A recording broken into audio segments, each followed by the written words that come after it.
the newsagents. I've never placed a political bet. I only bet on the horses. So that's where I stand on this. And I don't think that we should be lured into thinking this is a problem with the rules. It's a problem with politicians. You can see from the reaction of the public that they know, straight away that what's been going on in the Tory party, this sort of insider dealing, is wrong. That was Keir Starmer having suspended his candidate in Ipswich for what he calls an improper bet. In other words, Kevin Craig bet against himself losing the seat for which he's standing. He says that the public know the rules and know when things are wrong. But is it as clear-cut as all that? We're starting to wonder. The other thing is that Keir Starmer, sure, has made himself look decisive, firm, clear-minded compared to Rishi Sunak and the troubles that the Conservative Party have had. But is he making a rod for his own back? And are we in danger of getting into a moral panic about gambling, which last time I looked was completely legal? Welcome to the Newsagents. It's John. It's Emily. It's Lewis. And if you wanted the full unexpurgated guide to Gamblinggate, Lewis Goodall is here. Well, it is confusing, right? I mean, Yeah, it's been it is. going on for ages, so it probably is just as well, just to remind everyone where we're at. Okay, so obviously this started with Rishi Sunak's political aide, who was also a candidate in Wales, Conservative candidate. He admits to doing it. He admits to placing a bet on the election date. And of course, the suspicion is that he knew, and therefore that's very controversial. Since then, it's sort of expanded out to include loads of other people. So yesterday, the big news yesterday was that Alistair Jack, the Scottish secretary, obviously a cabinet minister, revealed that he had placed 3 bets on the date of the general election, one of which was successful, but said that he wanted to make clear that he had not breached any gambling rules because he said he had no knowledge of the date of the election. And he got until 2 of them wrong. And he got 2 of them wrong, yeah, exactly. But he won Just to some prove it. Exactly. And there was a suggestion he'd won a lot of money on it, and then there's a suggestion he'd won less. But anyway, that's him. There are 5 Tories altogether, other Tories, people who have been involved in the Conservative Party itself, who are also being investigated. 6 police officers, one of whom is Rishi Sunak's, or had been in his close protection team, but then there are 5 others who are in the political, parliamentary, diplomatic kind of police protection sort of squad. It's not known whether they had any prior knowledge, but they're being investigated as well. And then yesterday, Labour gets drawn into the whole thing and suspends one of its general election candidates, a guy called Kevin Craig, their candidate in central Suffolk and North Ipswich. He's been administratively suspended by Labour because they were told by the Gambling Commission that an investigation had been launched into him, and he apologised for what he said was a huge mistake in placing a bet against himself, winning the seat a few weeks ago, and Labour have also given back £100,000 that he had given to the party. Administratively suspended is an important phrase, I think, because we should explain that all these candidates who have been suspended are still on the ballot. You can't take their name off the ballot at this point. And so there is every chance that anyone who hasn't actually been paying attention can carry on, or even if you have, they can carry on voting for the candidates, even though they are not technically part of the party. I guess the question is, if they then win their seats, will their whips be restored to them? Will they be included back into the fold afterwards? I do think the question we're asking today is, when does all gambling become impossible to police? Because the guy that was betting against himself, who says, sounds like he was sort of doing it as a joke, although to be fair, we do know that his organisation had talked about responsible gambling. I think they'd given £100,000 a donation to Labour already, so the waters are slightly murky. But I guess the question we're asking is, should there be a difference between insider knowledge, which is you are in a room with the Prime Minister, or you are in a car with the Prime Minister when he is talking about the details of an election date, and something that is kind of publicly construed as a bit silly, betting against yourself because technically you could, fix the match or not stand to your full ability and lose the seat. But do we really then think that that is of the same calibre of misdemeanour or crime? Well, I think it's pretty clear I mean, let's deal with the police officer first of all. I was speaking to someone who used to work at Number 10 who said that the police had to act immediately against that police officer because there is never a moment where the Prime Minister has not got a policeman sitting on the front seat of the car.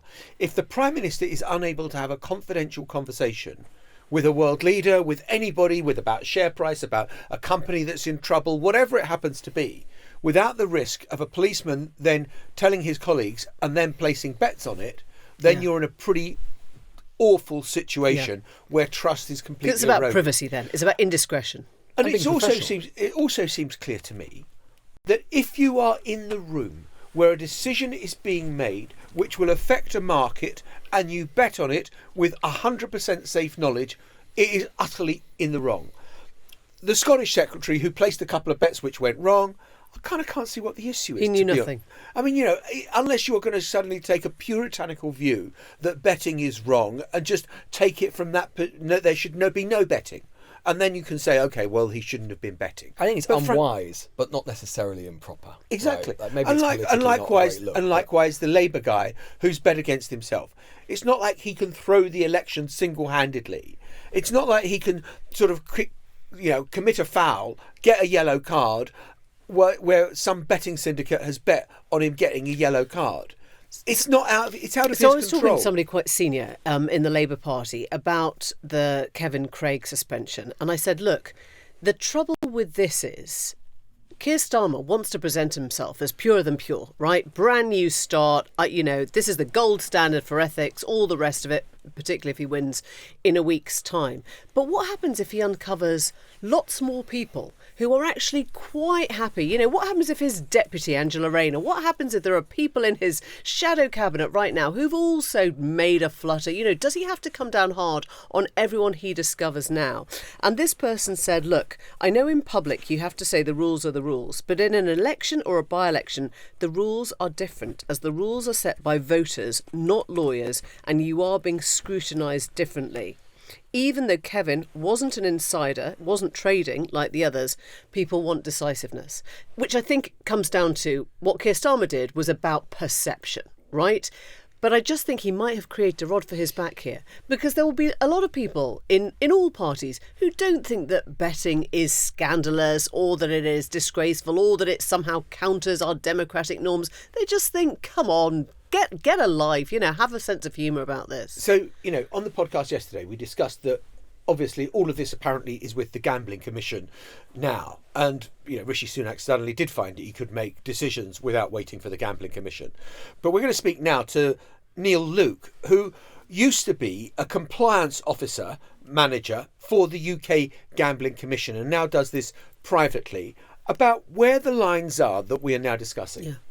And Neil, when you look at the kind of cases that have hit the headlines this time round during the election, is it clear cut for you who has really crossed a line here? We're looking at Craig Williams, whether he had inside information. We're looking at the wife of a Conservative sort of campaign head of strategy. And on the other side, we're looking at Labour and a candidate who was betting against himself. Just talk us through those cases. Nothing can be really clear-cut without knowing all the facts, which only the Gambling Commission would have access to by the end of the investigation. When you mention, the politician's wife, in the gambling industry, politically exposed people, members of Parliament, and what have you, categorised as PEPs, short for politically exposed people, and PEPs by association, which is its own category, would include the wife, the partner, close associates, family members.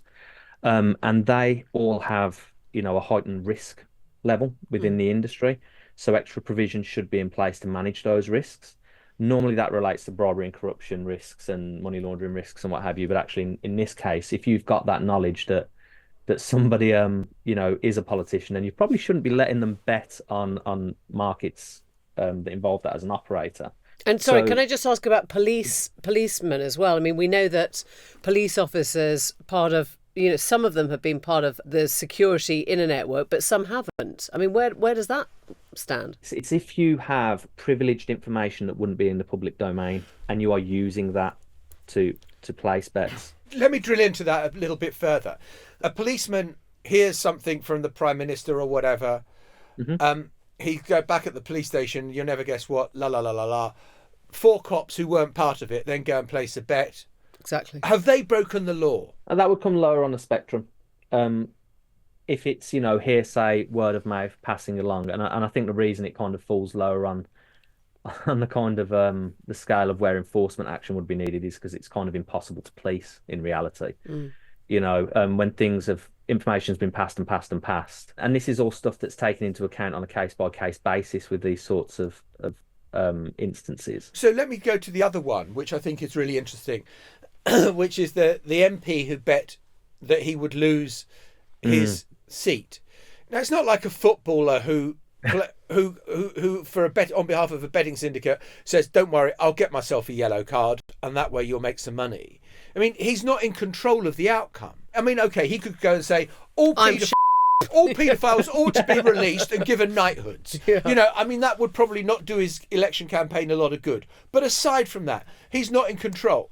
So yes and no. So I mean, you could argue that, if I support football team A and I bet on football team B, it's because I'm going to be happy with the result either way, and that's the innocent side of it. But the problem is that he's put himself here in a position where, if I was a boxer betting on myself to lose, well, you better hope you win, because now if you lose, everyone's going to be saying, well, did you throw it to your full potential? Did you throw it on purpose? The truth is that people in politics probably do see this in a different way to most of the public, in the sense that a lot of candidates quite often bet against themselves. Like, it's actually a bit of a political tradition. For some people, it happens at council level, it can happen at national level. It's like almost a bit of gallows humour. Yeah. A bit of a kind of... It's the ultimate hedge, isn't it? It's just kind of like, I mean, someone put it to me that sometimes you might lose and then you win 50 quid or 100 quid. It's like a silver lining. It's just a little bit of a tradition. I can understand why, in an era, and the problem is, I think this, in an era, and we've talked about it a lot in this election, in an era where public perception of politicians is so low, when there is so much cynicism and this idea, which is very, very well entrenched now, that there is one rule for them and another for us and all of this, even the kind of slight whiff of impropriety among politicians, which I can see that this might have, becomes a deep problem. And it's in that circumstance that Starmer has responded. Starmer responded so heavily and so aggressively on this with Sunak, because, I mean, let's be clear, there was something really deeply improper initially, as we were saying, in terms of if someone has knowledge of something and is then betting on it, that he's now responded in such a way that he backed himself into a corner. He almost couldn't do no other but then come down like a ton of bricks on this Labour candidate, even though, to be honest, has he done very much wrong? I think, objectively speaking, not much really. If Kevin Craig, the Labour guy, or Alistair Jack had emerged first, yes, neither party leader would have touched them. And now we're they into are a moral ridiculous panic. Examples. And now we're trying to be... You're right when you say responded, because this is a response to it. Keir Starmer is terrified of Currygate, a beer barmer, or whatever he was called, for 10 days. He doesn't want this hanging over him in the last week, so he's just gone... Execution, decapitation. Execution. But what happens if we find out that there are 30 Labour candidates who've also placed bets against themselves? Well, in gallows humour, as you said. Well, all suspended? I mean, and I think the really terrifying prospect for them in that sense is that there's a possibility it bleeds into, beyond the election campaign itself, and actually bleeds into potentially the first week, if this keeps going, of a new Labour government. Obviously, we'll have a lot to talk about then. But that's the last thing, a sort of propriety scandal, particularly if it's not really propriety scandal. I think the worry is the opposite. I think the worry is that they are going to come in so focused on there being absolutely no scandal. You are going to see this incredibly overly controlled party for the next few months that will not brook something that actually to most of the country just feels like common sense decisions. I do think we have to be slightly aware. I think in the last sort of 24 hours or so, 48 hours, we have been descending into this slight moral panic about gambling itself. Like to the point where I've heard, I think Gillian Keegan talked about banning politicians from betting full stop or betting on politics. I mean, I know people make the comparison to football and footballers not being allowed to bet and everything like that, but the truth is that most politicians, even in their individual seats, have very little ability to control the outcome of anything whatsoever. And how the hell do you enforce that? And it just becomes, there's a sort of puritanism to the whole thing that starts to get a bit much. So if you did think that Rishi Sunak had placed a bet against himself, suddenly the whole campaign makes more sense. I would think that would be hilarious. Well, we'll be considering Rishi Sunak and how his campaign is going in a moment with Luke Trill from More in Common and the latest polling that they've done for us. Only 9 polling days left till polling. Till Christmas. No polling. We've got an election. Didn't you know? Yeah. So we've seen a whole host of numbers and figures, and we're trying to establish pictures and patterns. And here on the Newsagents, we couldn't be more delighted than to be joined by More in Common and Luke Trill, who is with us. And you've done the latest polling, which we are doing in common with you. What are the headline numbers? So it's another bleak poll result for the Conservatives. This is in fact the worst score that we've had for the Conservatives. They're on 23%, down 2 points on our last poll. Labour on 40. 17 points ahead of them, also down 1. But interestingly, Reform UK on 14%, they're also down 1 this week. And the Liberal Democrats on 11, gaining, Greens on 5, and the SNP on 3. Is this a relief to you, Luke? I don't mean politically, but in terms of when all your polling carries on in the same direction. Do you think we're getting this right? Or do you think that the electorate is sort of narrowing its choices now?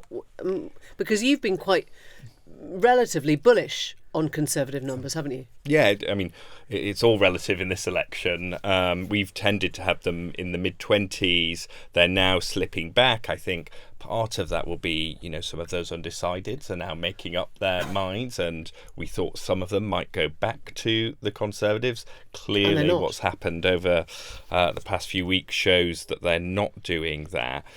There's sometimes an accusation that as it gets close to election day, that pollsters do what's called herding, which is where, in order to avoid being an outlier, they sort of make little tweaks here or there to get closer to one another. So none of them, if you're wrong, you're all wrong, or if you're right, you're all right. I can guarantee we haven't done that, but it is interesting seeing that drop back for the Conservatives. And just on the unknowns, I mean, we've had 5 weeks of non-stop campaigning, wall-to-wall coverage.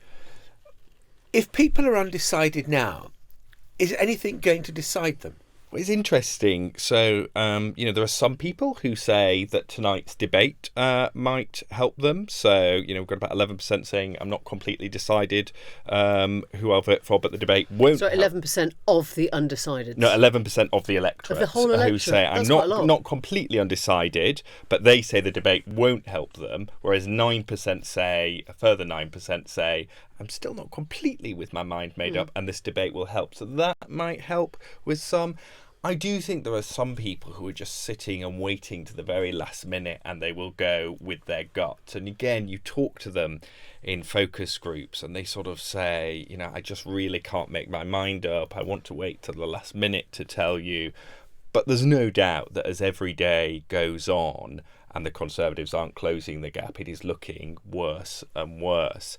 And in fact, I was talking to a group of voters in Bicester and Woodstock for a focus group last night. That is what should be quite a safe Tory seat. This is Rupert Harrison's. That's where Rupert Harrison, George Osborne's former chief of staff. And the feedback that I was getting from these former Conservative voters was genuinely astounding. At least 3 of them said to me, slightly tongue-in-cheek, but also slightly perplexed, variants of, is Sunak trying to lose it? Do you think he just doesn't want to do the job and he's done this campaign and is trying to lose because he wants it all done with? I had another woman who And they were serious. They weren't... They were sort of, it was more that they were perplexed. How can they be running such a bad campaign? Another woman said, does no one advise him or brief him?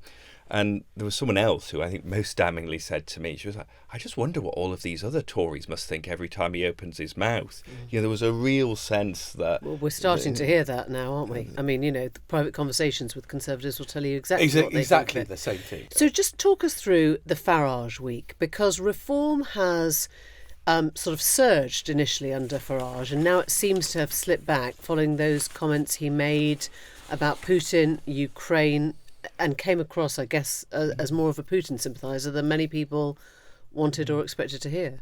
Yeah, it's really interesting. I think the Russia-Ukraine comments, despite the fact he's made similar comments before, were the first big misstep of the campaign for Nigel Farage. And that is somewhat borne out in our polling. Not only do we see Reform UK ticking back, it's only a little bit, but given they've been on the ascendancy pretty much solidly since Farage came in, it is noticeable.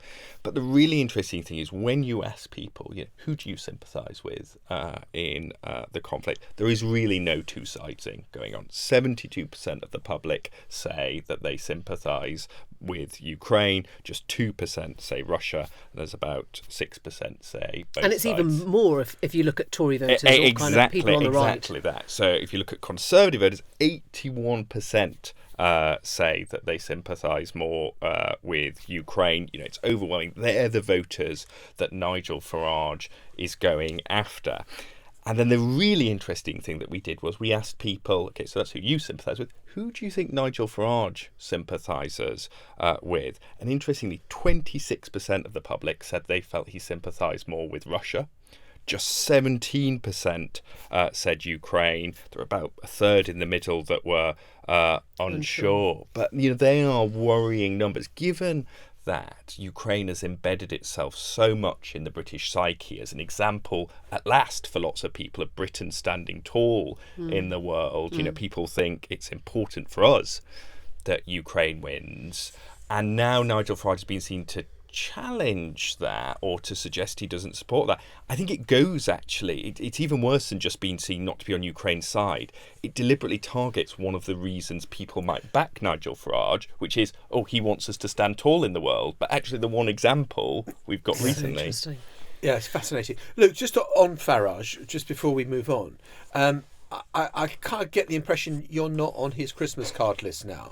And he's accused you of electoral malpractice for your MRP poll. Yeah, it is interesting. There seems to be a group of people that Nigel Farage has suggested are sort of interfering with the election. The specific complaint that he made about our poll was that we had a long field work day, which went over the period when he announced he was running. But of course, we put that very clearly in with the figures. Those dates were there. We said this is probably, if it's affecting anything, is underestimating Reform's vote as well. But the notion that a poll is trying to interfere in an election, I think is just silly, and does slightly worry me because, of course, there are those parallels with what's happened in the US. No way. What, Nigel Farage might have borrowed from Donald Trump? I mean, I think we've talked about it. We think it's an absolute blueprint. Yeah. And the Ukraine positioning is absolutely borrowing from the Trump playbook. And what's interesting is that I guess my question to you is, if he sold it in the way that Trump is trying to do, which is your tax money is going on this foreign war, would it actually chime more with Reform voters? Not sort of diehard Tories, but would it chime more with people in Clacton, people on the East Coast, people in Lincolnshire who say, yeah, I don't really care about foreigners and foreign wars. I don't want my money spent here. I think it's interesting. So I think on Ukraine, it won't damage Farage with the sort of core Reform vote, the sort of 0 to 8%, because they tend to back him come what may, and actually immigration is the number one issue and it overrides everything else. I do think for the group above that, though, the sort of 8 to 20%, actually they are pausing to stop and think, because the interesting thing is it's that sense, it's not just about helping Ukraine to them, it's that it matters to Britain. Yeah. And this group I was talking to last night, very similar to other focus groups we've done, where the thing they will say is, we care about Ukraine and we're compassionate about what's happening there, but the thing which worries them the most is if he wins in Ukraine, he doesn't stop there and carries on. And you can't care about D-Day, can you? You can't care about D-Day and not care about Putin coming at you in 2024. And this is where it's stupid to try and read across from American foreign policy and think you can transpose it onto Britain. We can't be isolationist. We're too close to Europe. We've seen what happens in Europe. America, when you're 3,000 miles away, you can say we want to draw up the borders. This is all a long way away. We don't really care.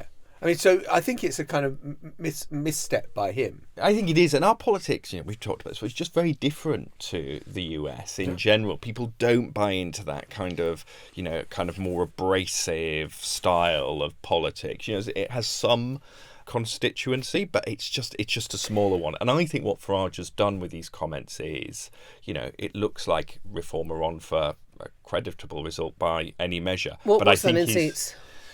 Well, I mean, him winning Clacton, maybe them winning a couple of other seats, certainly not usurping the Conservatives in terms of seats. But I think with these comments, what he's done is he's lowered the ceiling on Reform UK. I think he has made it less likely that they have that big breakthrough. And I also suspect he's made it less likely that the Conservative leadership race is more about embracing him. I think there'll be more leadership contenders, particularly with Boris, who'll be a big influence in that race, even out of Parliament looming, and they'll be less likely you'll be getting an Embrace Farage candidate breaking through. Just on Gambling Gate, because when we last had you on, you talked about the cut through of D-Day. Is Gambling Gate having a similar cut through? Yes, I mean, undoubtedly, about the same. So we looked at, and I think you talked about it on the show on Monday, our sort of gaffometer that we'd done, which looked at the various scandals and missteps throughout the campaign. And there were two that were just way up there, above all others, very close to each other, D-Day and the betting scandal. And that sense, and it is exactly what we talked about last time, that sense of one rule for them, another rule for us, is what is cutting through to the public, and it's reinforcing everything that the public thought about, and also bringing back memories of Partygate. People link it to Partygate in the focus groups. They say, once again, it's them doing what they want. And they will say, if I had insider knowledge in my job and did something, I'd lose my job straight away. There wouldn't be any sort of dithering. It's the one rule stuff. Luke, thank you very much indeed. We will see you next Wednesday for the final poll. Showdown from More in Common. Thank you so much. Thanks. See you then. Bye. So last weekend, we know that Keir Starmer was at the Taylor Swift concert. Swifty. Clearly some So, of us. weren't we very all? good company. Lewis and me Yeah, weren't. exactly. But he has traded off being at the Taylor Swift concert. Very good selfie. Then asked about his bracelets. Then asked about his favourite song. Sort of pretty much for the rest of the week. Thing? Bracelet. Here you go.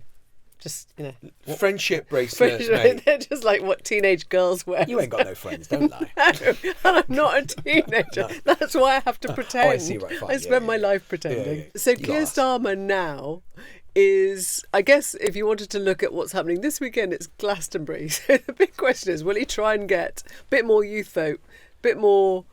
Oh, Sir Keir Starmer.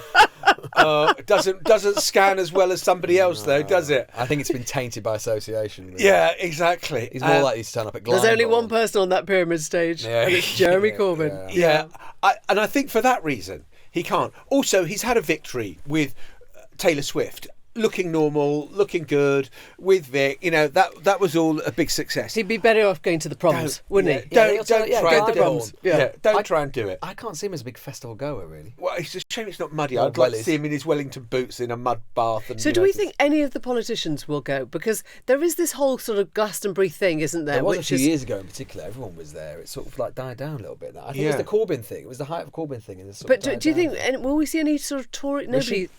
I don't think so, do you? That I can't see. It's not a very Tory event, Sambus is it? would get I absolutely cannot- destroyed.